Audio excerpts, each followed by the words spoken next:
오늘 성탄을 준비하지 못한 사람들이라는 제목으로 설교를 하려고 합니다. 누가복음 2장 13절로 14절 본문을 읽겠습니다. 호련히 수많은 천군이 그 천사들과 함께 하나님을 찬송하여 이르되 지극히 높은 곳에서는 하나님께 영광이요 땅에서는 하나님이 기뻐하신 사람들 중에 평화로다 하니라. 아멘. 제가 보통 흔히 설교할 때는 굉장히 원고 설교를 하고요. 한자 한자를 굉장히 신중하게 준비를 합니다. 정말 아주 최선을 다해요. 왜냐하면 이제 그것을 제가 책으로 출판해야 되기 때문에 거의 오류를 없을 정도로 하는데, 오늘 성탄 설교만은 책으로 출판되는 게 아니고요. 그렇다고 뭐 내용이 부실한 건 아니지만 좀 이렇게 요약 설교를 좀 하려고 합니다. 좀 자유롭게 이제 원고 설교에서 벗어나서 오히려 오늘이 좀 더 좋을 수도 있습니다. 그래서 사실 1년 중에 기독교인들에게 가장 즐거운 그 명절이 있다면 기독교인들에게요, 성탄절이 아닌가 이렇게 생각을 합니다. 그래서 우리가 크리스마스 앞에 뭐를 붙이죠? 메리라는 그 즐거운이라는 이렇게 앞에 그 형용사 구구를 넣습니다. 즐거운 크리스마스 즐거운. 근데 제가 미국에 유학 생활을 10년 했는데 참 모르겠어요. 지금은 그 전통이 아직도 살아 있는지. 1980년, 85년도에 갔으니까 굉장히 좀 충격적이었어요. 그 크리스 문화가. 왜냐하면 이제 생스기빙하고 11월 말에 이제 추수감사절이 끝나면 이제 한 달 후에 크리스마스가 다가오거든요. 그러면 이 사람들은 자기 집에다가 안에보다는 밖에 데코레이션을 해놔요. 그 오색등 있잖아요. 이렇게 번쩍번쩍하는 거. 근데 그게 보통 일이 아니죠.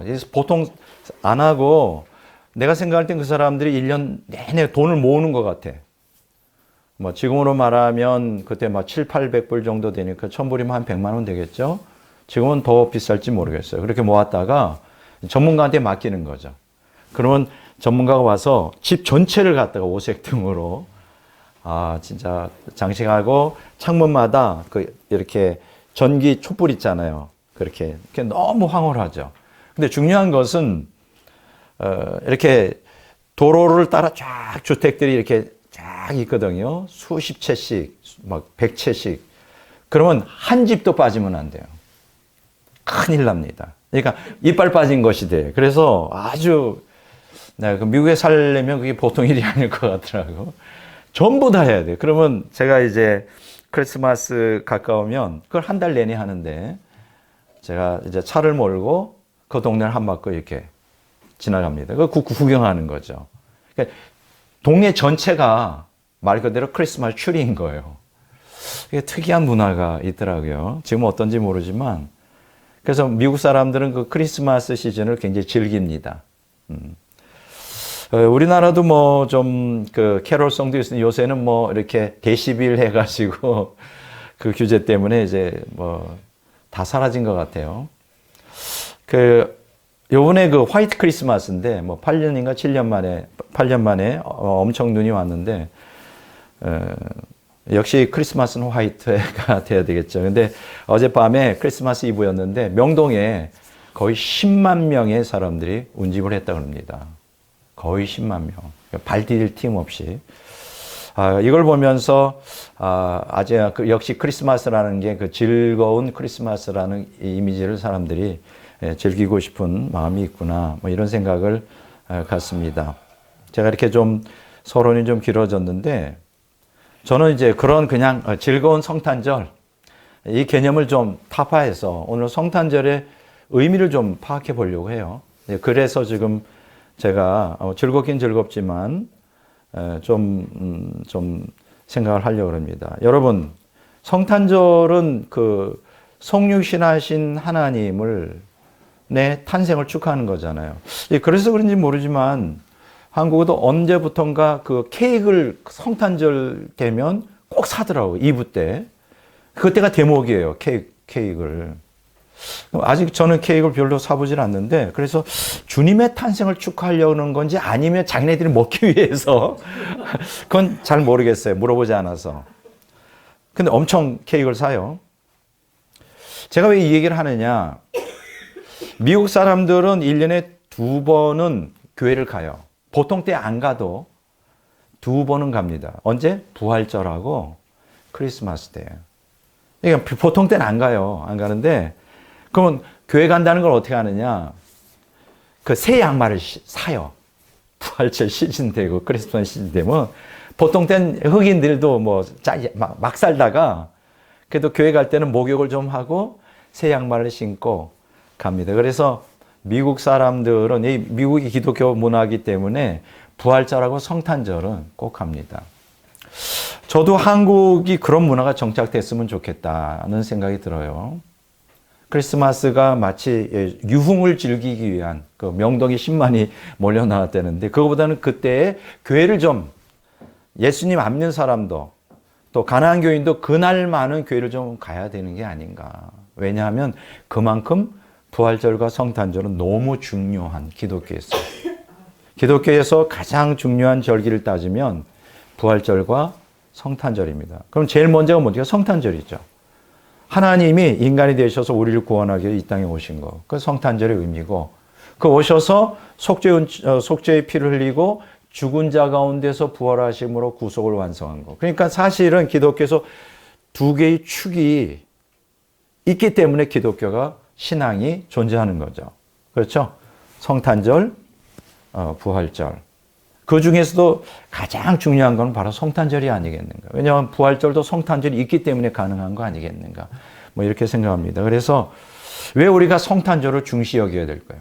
미국 사람들도 교회 안 다니는 사람도 성탄절과 부활절은 꼭 합니다. 왜냐하면 이건 우리에게 매우 중요한 거예요. 안타깝게도 이제 기독교가 쇠락하고 몰락하면서 이제 성탄절도 이제 지겨워하는 기독교인들이 늘어나기 시작해요. 주일날 가면 되지, 또 월요일날 와. 근데 저는 그렇게 생각하지 않습니다. 예수님이 지상 재림할 때 우리는 만왕의 왕, 만주의 주 심판주로서 대해야 되는데 지금은 심판주로 오신 게 아니라 말구유에 겸손하게 구속주로 오셨죠.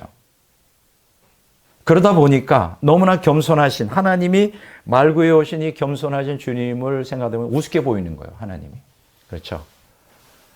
만왕의 왕 만주의 주님으로 재림주로 오실 때 우리가 귀찮아. 됐어. 다시 안 만나도 돼. 이럴까요? 벌벌 떨거려.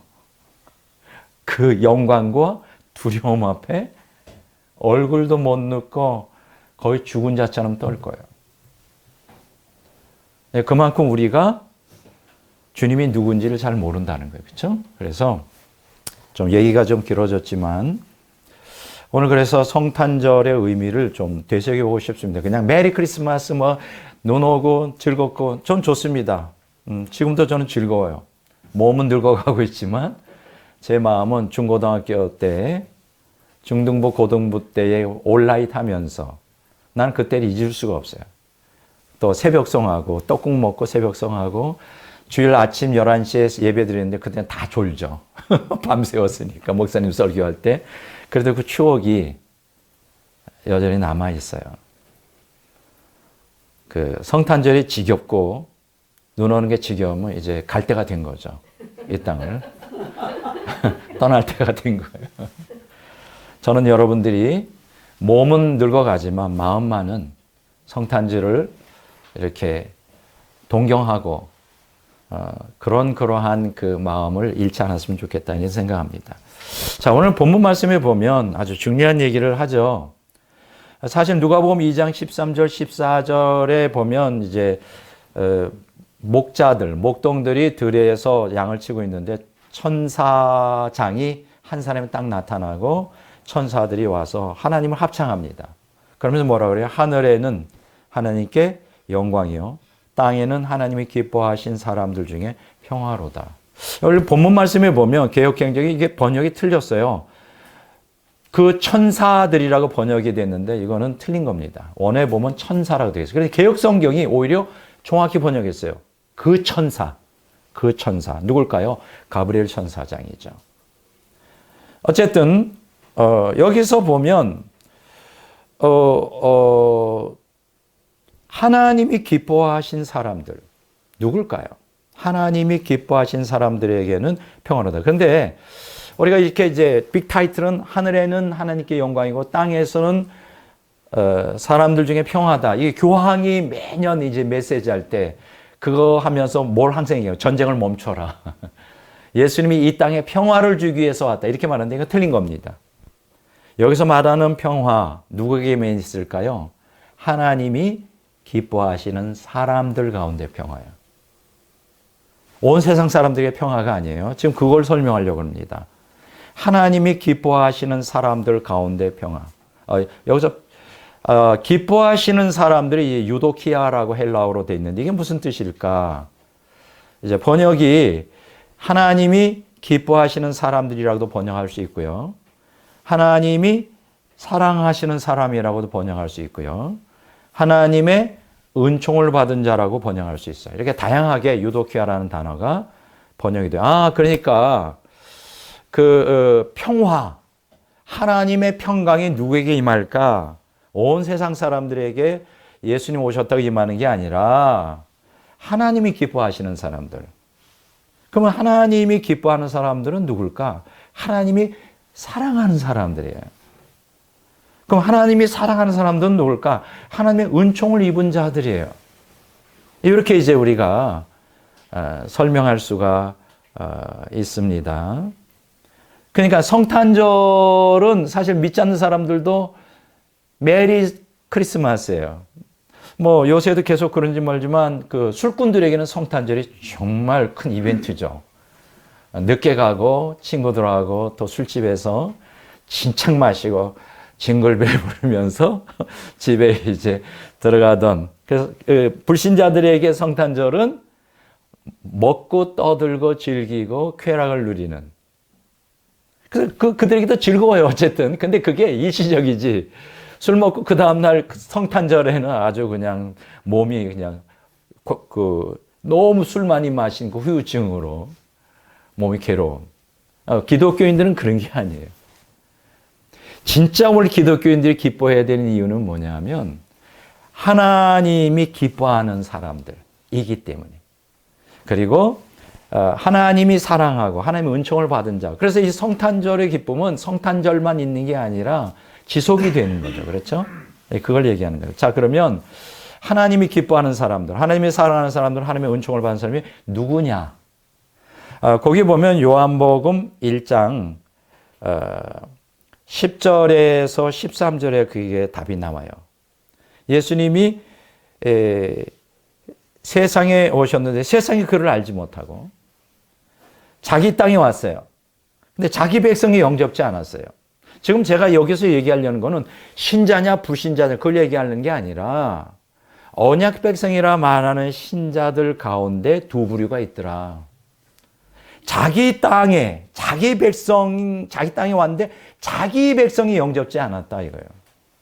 그들에게는 성탄절이 그렇게 별 의미가 없겠죠. 그냥 매리 즐거울지는 모르지만 정말로 하나님이 주시는 깊은 평강을 누리지는 못하겠죠. 자, 그러면 어떤 사람들에게 정말 깊은 평강이 넘치는 성탄절이 될까? 영접하는 자, 그 이름을 믿는 자, 그들에게 성탄절이 참된 평화, 그리고 하나님이 기뻐하시고 하나님이 사랑하시고 하나님의 은총을 받는 사람이 되겠죠.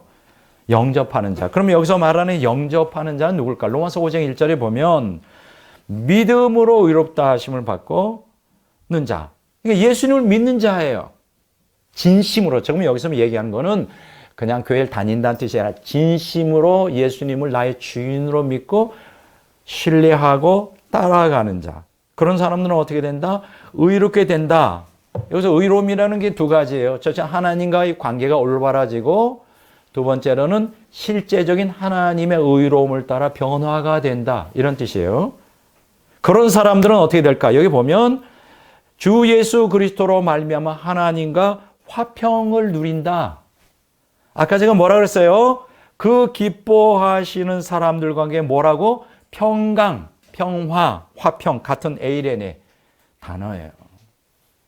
정말 성탄절이 우리에게 기대하는 건 뭘까? 예수님을 진심으로 나의 인생의 주님으로 받아들여 믿음으로 하나님과 관계가 올바라되고 신의 성품에 참여함으로 참된 하나님이 주시는 평강을 누리는 것. 이게 성탄절이 우리에게 기대하는 그 놀라운 거예요. 자, 이런 사람, 예수님을 영접하고 믿고 평강을 누리고 하나님과 올바른 관계를 한 사람들은 어떤 사람일까?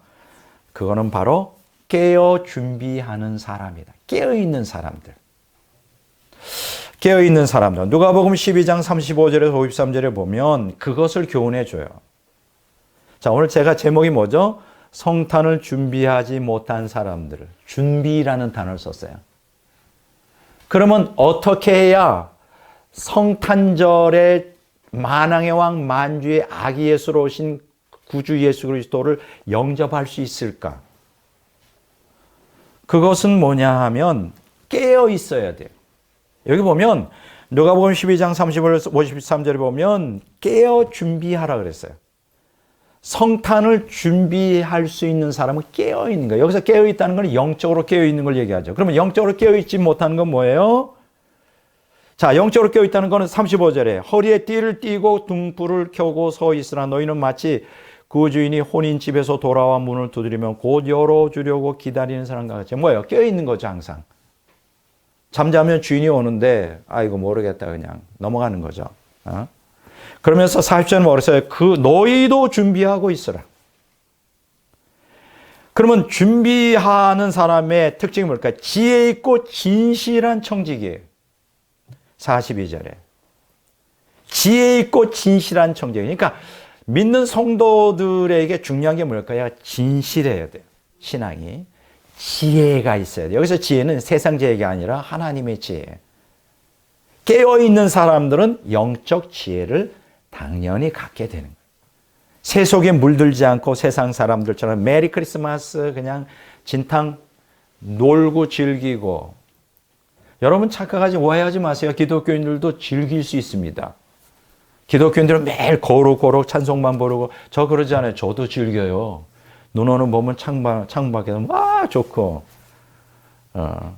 저도 이렇게 크리스마스 되면 흥분된다고 맛있는 것도 먹을 수 있고 뭐 집사람과 우아하게 2,000원짜리 커피집에 가서 어제도 한잔 했거든요.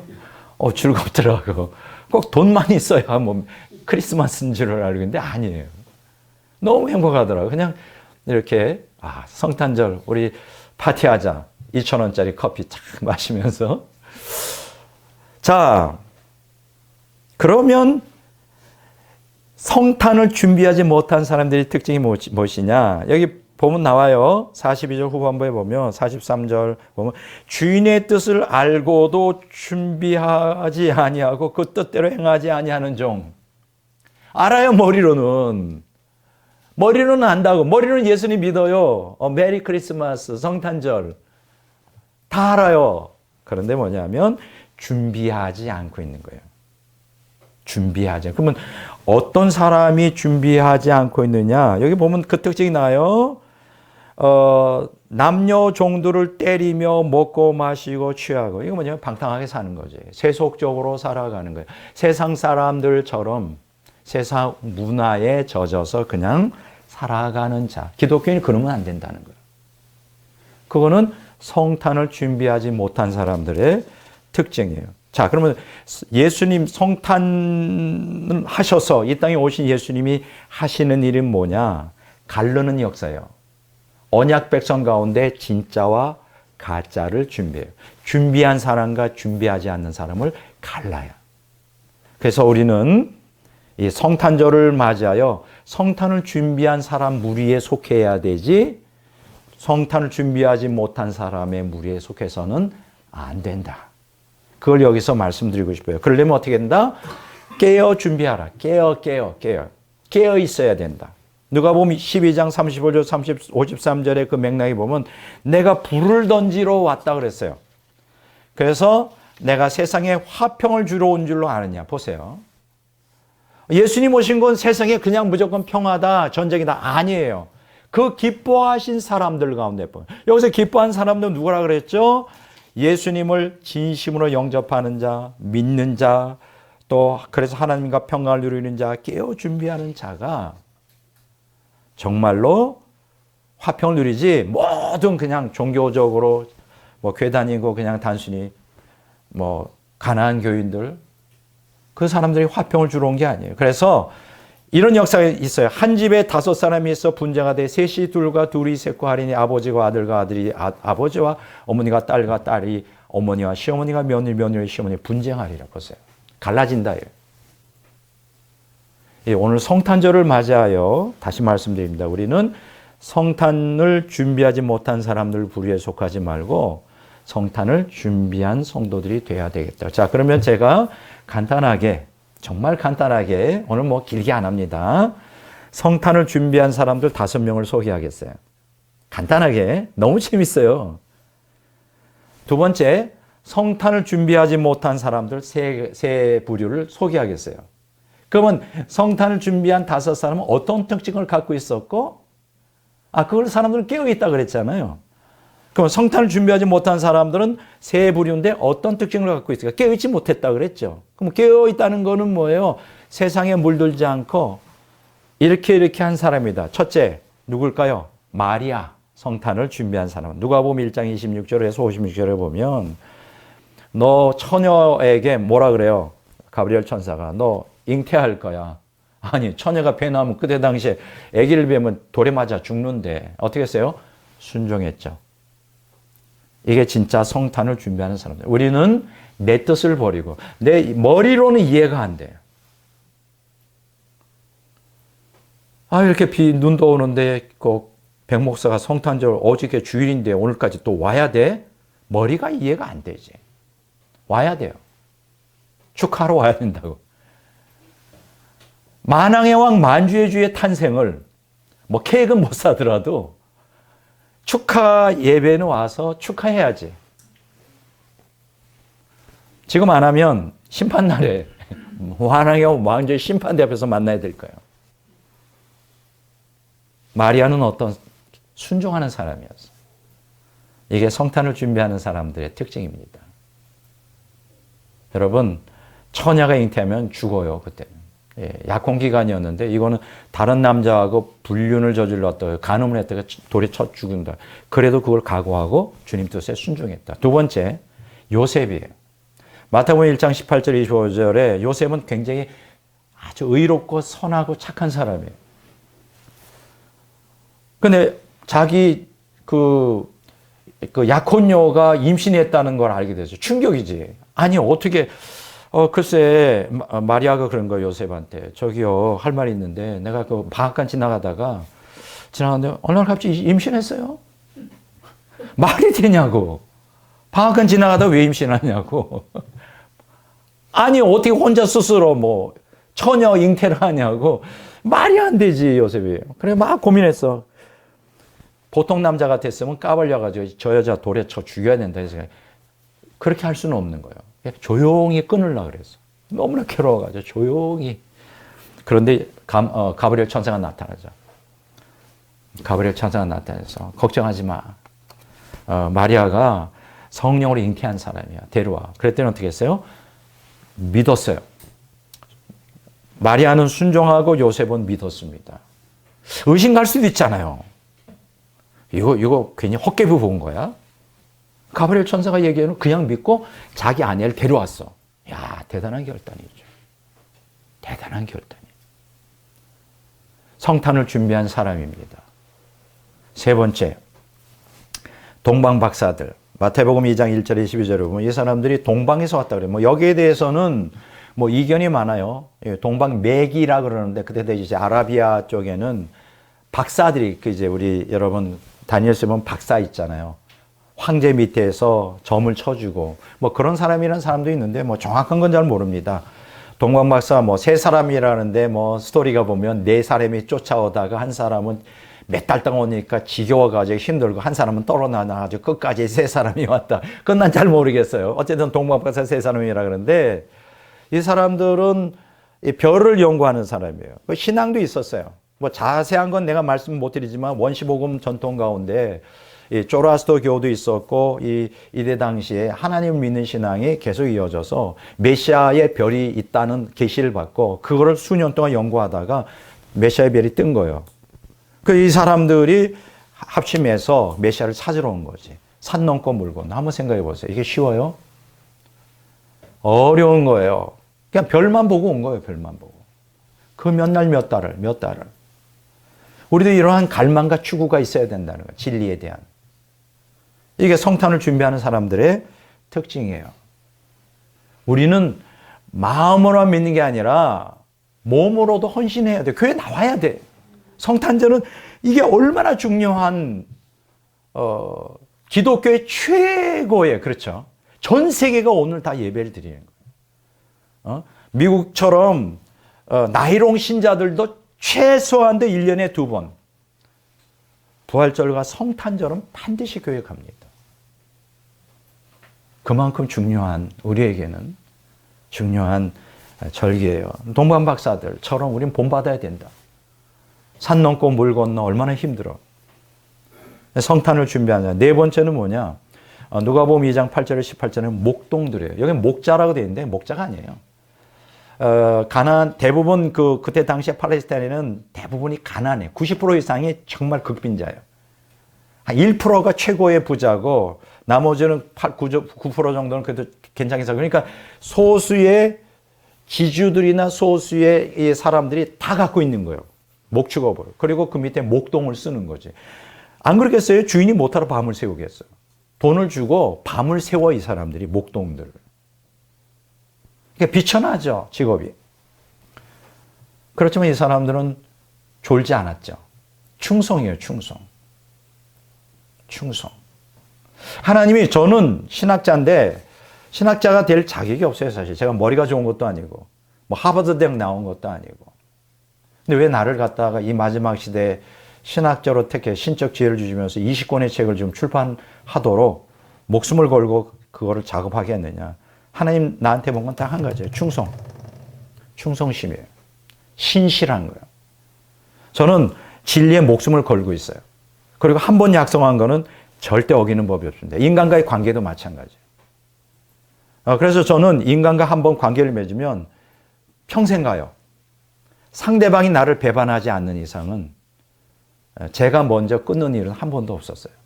그래서 저를 아는 사람은 저를 굉장히 좋아해요. 비가 오나 눈이 오나 변하지 않으니까. 기분에 따라. 어떤 사람들은 죽 끓듯이 변해.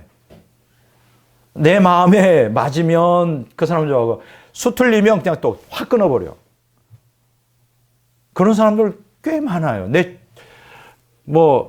우리 교회 안에는 없지만 제가 이렇게 저도 그래도 교단 일을 하다 보면 그럴 때는 굉장히 충격을 먹어. 왜 저러지? 기분에 따라. 그러면 안 되잖아. 사람이 어떻게 항상 기분이 좋겠어요. 좋을 때도 있고 슬플 때도 있고. 근데 인간관계라는 거는 신뢰심을 바탕으로 되는데 수시로 바뀌어 기분에 따라. 이런 목동들이 에게 왜 나타났을까? 오늘 본문 말씀에 나타나 천사들이 고지하잖아요. 밤새워 양을 치는데 충성이에요. 충성. 다섯 번째가 뭐냐 하면 시므온과 안나예요. 성탄을 준비한 사람들. 예수님 만난 사람들이잖아요. 누가복음 2장 22절 38절에 보면 기도하는 사람이에요. 근데 여기 안나에 대해서 여기 특정적으로 얘기해요. 안나는 결혼한 지 8년 만에 7년인가 8년 과부가 돼서 몇십 년을 제가 기억이 잘 안 나네요. 80몇 년을? 예. 평생 성전에 기도했대요. 여러분 과부된 지 몇 년 만에 80년 이상을 성전. 그러니까 이 젊은 날에 과부돼 가지고 오직 기도만 한 거예요. 그래서 계시 받은 거예요. 뭘? 메시아를 만날 거라는. 시므온도 마찬가지고. 기도. 자, 지금 5명을 설명했죠. 성탄을 준비해서 예수님 만난. 첫째는 마리아, 순종. 요셉은 믿음. 동방 박사는 그 심한 걸 끝까지 진리를 추구하고 목동들은 충성하고 시므온과 한나는 기도. 요 5가지 순종, 믿음, 추구, 충성, 기도는 지금 오늘 재림을 앞에 둔 우리들에게도 재림주를 만나기에 필수적인 요소예요. 이해가 되죠? 똑같습니다. 이렇게 될지 몰라요. 재림주는 내가 반드시 만날 거야. 재림하신 예수님 만날 거야. 못 만나는 사람들 상당수예요. 예수님 초림하셨던 그 왕중왕 메시아를 만난 사람도 있었지만 못 만난 사람들도 있었다. 바로 옆에 있는데도. 재림주도 똑같은 일들이 벌어질 거예요. 자, 그러면 두 번째로 성탄을 준비하지 못한 사람들 3사람을 소개합니다. 바로 옆에 있었는데 바로 그걸 알고 있었음에도 못 만나. 첫째 뭐냐? 헤롯 왕이에요. 동방박사들이 와서 헤롯 왕이 물어보잖아요. 메시아로 탄생한, 그리스도로 탄생한, 여기 그리스도가 탄생했다 그러는데 별이 보였는데 어디 계시냐고, 우리 예배드리 경배하러 왔다고. 그랬더니 헤롯 왕이 뜨끔했어. 자기가 왕인데 또 메시아가 있다고? 헤롯 왕도 물론 유대인은 아니지만 그 전통적으로 오랜 세월 동안 메시아가 올 거라는 그 예언자들의 이야기와 종교들이 항상 귀가 못이 박혀 들었을 거 아니에요. 그러면 메시아가 태어났다 그러면 무릎을 꿇어야지. 무릎 꿇지 않았어요. 그리고 무슨 질 했어요? 마태복음 2장 7절, 8절, 16절, 18절에 보면 그 다음에 뭐라 그랬어요? 헤롯 왕이. 그러면 당신 예배 드리고 그 메시아 애기 있는 곳을 알려달라고. 왜 그랬을까? 죽이려고 그랬지. 그런데 계시를 받았죠. 이 동방박사들이. 뭐라고? 꿈에 계시를 뭐라고 했어요? 헤롯 만나지 마. 다른 길로 가. 그래서 자기네가 속은 줄 알고 그 베들레헴 근처, 베들레헴과 근처에 2살 아래 다 죽여버렸잖아. 남자애들. 여러분, 어떻게 생각하세요? 나는 절대 헤롯처럼 안 될 거라고 착각하지 마세요. 우리도 헤롯이 될 수 있어요. 우리가 헤롯이 될 수 있다고. 예수님을 죽이려고 할 수 있다고. 그러면 언제 될 수 있을까요? 우리도 내 안에 내가 왕으로서 내 인생의 왕으로서 살기 때문에 예수님이 나의 인생의 왕으로 들어오려는 걸 용납 안 해요. 많은 기독교인들이 그렇잖아요. 많은 기독교인들이 헤롯과 같은 존재예요. 내가 왕인데 여기서 또 왕이 있어? 그거 죽여야지. 내가 안 죽으려면 너를 죽여야 되는 거예요. 아니 메시아를 어떻게 죽여? 이해가 되잖아요. 나중에 역사를 보면 이 헤롯 왕이 헤롯 안티파인데 이 사람이 이 악창에 들어서 막 고통 가운데 죽습니다. 역사에 있어요. 아니 메시아 왕이 주인이어야지 자기가 어떻게 주인이니? 어떻게 내 인생이 왕으로 나의 삶의 왕으로 오신 주님을 영접하서 자기가 무릎 꿇어야지 어떻게 자기가 왕으로서 메시아를 죽이려고 그래. 그런 기독교인들 많습니다. 헤롯과 같은. 내가 주인이야. 내 인생의 주인이야. 내가 너를 용납도 못해. 내 기분 나쁘면 그냥 원수 돼. 그런 사람도 얼마나 많은지 몰라. 내가 주인이요. 내 인생의 시간과 물질 가치는 다 내 거야. 하나님이 거기에 대해서 감동 줘도 막 말도 안 돼. 헤롯과 같은 기독교인이 얼마나 많은지. 두 번째 볼까요? 마태복음 2장 3절에 6절에 보면 대제사장과 서기관들이 있어요. 여러 사람들은 성탄을 준비하지 못한 사람들이에요. 헤롯 왕이 물어보죠. 이제 동방박사들한테 1차적인 정보를 얻고 대제사장과 서기관들 부릅니다. 자, 메시아가 어디서 나지? 그때 마태복음 2장 3절 6절에 보면 또 유창하게 다 알고 있어. 이 대제사장들과 서기관들은 성경에 대해서 박식한 사람이에요. 특히 서기관들은 뭐예요? 지금으로 말하면 신학자예요. 서기관 되려면 이거 필사하는 사람들이거든. 성경을 다 외워야 돼. 다 하는 거예요. 미가서 5장 2절에 보면 그걸 인용하면서 베들레헴에서 난다고 했습니다. 메시아가. 그래? 다 알고 있어요. 그래서 헤롯 왕이 메시아가 베들레헴에서 났구나. 죽여야지 해서 베들레헴과 그 인근에 있는 어린애들 다 죽여버린 거예요. 여러분, 대제사장과 서기관들은 뭘까요? 우리도 그렇게 될 수 있어요. 머리로는 다 알아. 머리로는 다 알아. 성경을 다 알아요. 지식적으로는 아는데 제가 충격을 먹는 건 뭐냐. 많은 기독교인들이 진리의 지식에 대해서 알지만 행하지 않는 거죠. 여러분들이 잘 알듯이 대제사장과 서기관들이 예수님 십자가에 못 박는데 앞장섰잖아요. 왜 그럴까? 지네들 기득권을 뺏길까 봐. 자기중심주의예요. 헤롯도 그렇고 대제사장과 서기관들도 자기중심주의 때문에 만왕의 왕 만주의 주를 머리로는 알고 있지만 무릎 꿇지 않은 거예요. 오늘 현대 기독교인 가운데 대제사장과 서기관들 같은 기독교인들이 상당히 머리는 다 알아. 알면 뭐 하냐고. 무릎을 꿇어야지.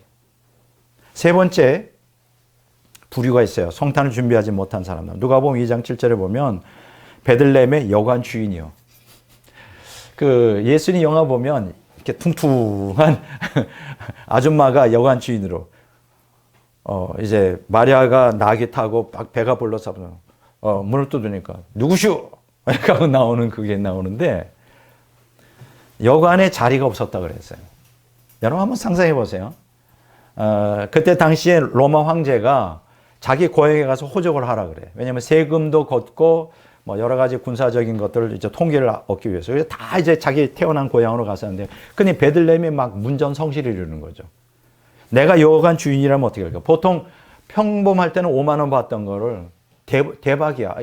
대목이지, 대목. 20만 원 최소한도 20만 원, 30만 원씩 받는 거예요. 돈 더 주는 사람한테 주지. 뭘까요? 자기중심주의예요. 여러분, 내가 진짜 진실한 사람은 이제 곧 지금 애를 낳는데 방이 없는 게 아니에요. 그러면 돈을 요셉과 마리아는 굉장히 가난한 사람이잖아요. 아주는 아니지만 가난해서 양이나 소를 못 바치고 그 두 마리 그 비둘기를 바쳤잖아요. 가난하다는 거거든요. 돈이 없는 거예요. 조금 제가 5만 원밖에 안 되는데요, 주인님. 그거 안 돼요. 지금 대목이라니까. 우리도 벌어야 될 거 아니요. 20만 원 아니면 안 돼요. 그래서 쫓겨난 거죠. 갈 데가 없으니까 어디에 마구간에 냄새나고 말 밥통에서 태어났잖아요. 오늘 이런 기독교인들이 상당히 많아요. 머리로 계산하는 거예요. 자기 이해관계를 따라. 예수님이 어디서 만왕의 왕 만주의 주인인데 이걸 못 알아보는 거예요. 마구간에서 태어나도록 박대하는 거예요. 자, 다시 한번 정리하겠어요. 헤로드 왕의 뭐가 문제예요? 자기중심주의 문제는 뭐냐? 정치죠. 대제사장과 서기관들은 뭐예요? 종교죠. 여관주의는 뭐예요? 돈을 덜 벌고자 하는 경제죠. 오늘 인간에게 육적 탐욕, 혼적 탐욕, 영적 탐욕이 있어요. 이거 물리쳐야 돼요. 이런 탐욕을 갖고 있는 사람은 성탄을 준비하지 못하는 거고 예수님이 오셨지만 정작 만왕의 왕 만주로서 만나지 못하는 거예요. 육적 탐욕은 뭘까요? 여관주의처럼 육적인 욕구에 충실하게 사는 거예요. 자, 혼적 탐욕은 뭐죠? 정치가들처럼 지배하고 싶은, 사람들 앞에 과시하고 싶은. 영적 탐욕은 뭐죠? 내가 하나님 되고 싶은 거죠. 오늘 기독교인들 안에도 옛사람에게 세 가지가 있어요. 육적 탐욕, 혼적 탐욕, 영적 탐욕. 헤로드 왕과 대제사장과 서기관들, 여관 주인과 같은 이런 게 있어요. 마태복음 4장에 보면 예수님이 이 세 가지 육적 탐욕, 혼적 탐욕, 영적 탐욕의 이 세 가지 유혹을 받았죠. 다 물리쳤죠. 돌이 떡덩이 돼가 육적 탐욕이죠. 저 혼적 탐욕은 뭐예요? 온 우주만 이 높은 꼭대기를 보면서 나에게 저라면 이 세상을 다 지배하게 해주겠다. 우리 기독교인도 그거 되고 싶지 않나요? 온 사람을 다 누리고 싶어.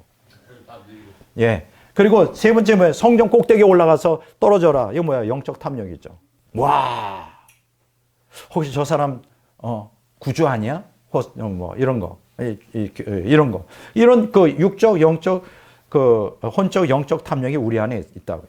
예, 메슬로우의 법칙에 보면 욕구 5단계가 있어요. 근데 육적 욕구가 채워지면요. 그 다음에 사람이 뭘 원하는지 알아요? 혼적 욕구를 원해요. 예. 그래서 많은 돈 많은 사람들이 뭐 되고 싶어 할까? 국회의원 되고 싶어요. 명예를 얻고 싶어요.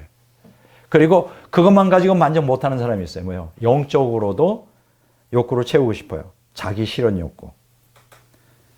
뭐 죄송한 얘기지만 그 박진영이라고 하는 엔터테이너가 있어요. 가수. 이 사람이 이쪽으로 엄청 성공했죠. 물질적으로도 막 빌딩을 갖고 있고 뭐 수백억 부자일지 몰라요. 근데 그러다 보니까 뭐 누릴 거 다 누리는 거지. 자기 밑에 수많은 사람 거느리고. 근데 이제 뭐 하는지 알아요? 이제 영적 욕구를 갖고 있는 거예요. 자기가 성경을 가르치고 싶은 거예요. 인간에겐 그런 영적 욕구가 있어요. 근데 내가 볼 때 뭐 박진영 그분을 내가 비판하고 싶은 마음은 없지만 아마추어. 그러니까 의학을 전공하지 않고 이 돌팔이 의사가 사람 죽이는 것처럼 몇 편 들어봤는데 완전히 이단적인 사상을 가르치더라고. 그런 사람이 그렇게 가르치면 안 돼요. 신학을 우습게 보면 안 돼요, 여러분. 이것도 전문 분야고 저같이 수십 년 공부하고 경험을 해도 다 못 깨닫는 게 신학이고 성경인데 박진영이라는 사람이 이 무서운 영적 칼 가지고 사람 다 지옥으로 보내는 거예요. 잘못된 신앙을. 근데 그런 영적 욕구가 있는 탐욕. 자, 성탄을 준비하지 못한 사람, 이거 내려놔야 돼. 육적 욕구, 혼적 욕구, 영적 욕구, 이것을 주님 앞에 내려놔야만 아기 예수님을 영접할 수가 있는 거예요. 자, 올해 제가 목회한 과정 가운데 가장 행복한 해라고 저는 볼 수 있어요. 하나님도 제 마음에 그 깊은 감동이 있는 거 보면 하나님도 엄청 감동하고 있어요. 제가 이제 하나님과 영적인 교류를 하거든요. 목회자들은 그 영적인 측면에서 하나님을 이렇게 하나님에 의하여 사역을 하는 사람이기 때문에 그 목회자가 탐욕에 의하거나 잘못되지 않는 이상은 감동이 와요. 저는 그거 알아요. 근데 올해 큰 감동이 뭐냐? 인정자매가 교회 온 거예요. 나는 그렇게 봐요. 우리 인정자매가 어쨌든 자발적으로 교회 오셔서 누구나 다 마음에 상처나 아픔이 있어요. 근데 제가 분명히 말씀드리지만 인정자매가 점차적으로 마음의 상처와 그 병이 치유가 될 겁니다. 우리 저 자매는 많은 걸 잘해요. 미용 기술도 뛰어나고요. 음식도 잘하고. 제가 알고 있는 정보는 그 정도. 다른 건 모르지만 하여간 많이 잘한대요. 분명히 하나님께서 인정자매의 그 마음의 그 아픔이나 치유해 주셔서 앞으로 크게 주님께 영광 돌릴 거예요. 첫째가 인정자매가 오늘 교회에 온 게 하나님이 엄청 기뻐하세요. 우리 교회에 여러 분이 왔다 가기도 하고 전화로도 전화 문의해도 와요. 와보고 안 와요. 왜 안 올까? 화장실이 부실하고 지하고. 어떤 분은 그래요. 목사님 설교는 참 좋은데 주차장이 있어요? 우리가 주차장이 있을 리가 어디 있어. 지상도 아니고 지하고. 아주 핸디캡이 화장실까지. 없어요. 그러면 주차장 생기면 갈게요. 그런 사람들은 성탄을 준비하지 못한 사람. 주님, 말구이에 나신 주님을 어떻게 영접하겠어? 여러 사람들이 어떤 때는 전화를 해요. 목사님, 교회가 어딥니까? 그럼 제가 영적으로 금방 느끼잖아요. 저 사람은 영적 지식을 참고하는 거예요. 오지 마시래요. 제가 오지 마라 그래요. 오실 필요 없다고. 내가 딱 거절한 게 있어요. 내가 늦게 보면 알잖아요. 목사님 교회 가고 싶은데 어디세요? 물으면 오지 않으시는 게 좋겠다고. 아주 정말 엄청난 설교하니까 내가 큰 교회 담임하는 줄 알고. 나도 말 마국간처럼 이렇게 낮은 데서 주님을 본받아서 하고 있는데 그런 사람들 많아요. 우리 교회 세상에 잘 나가고 출세하고 안 와요.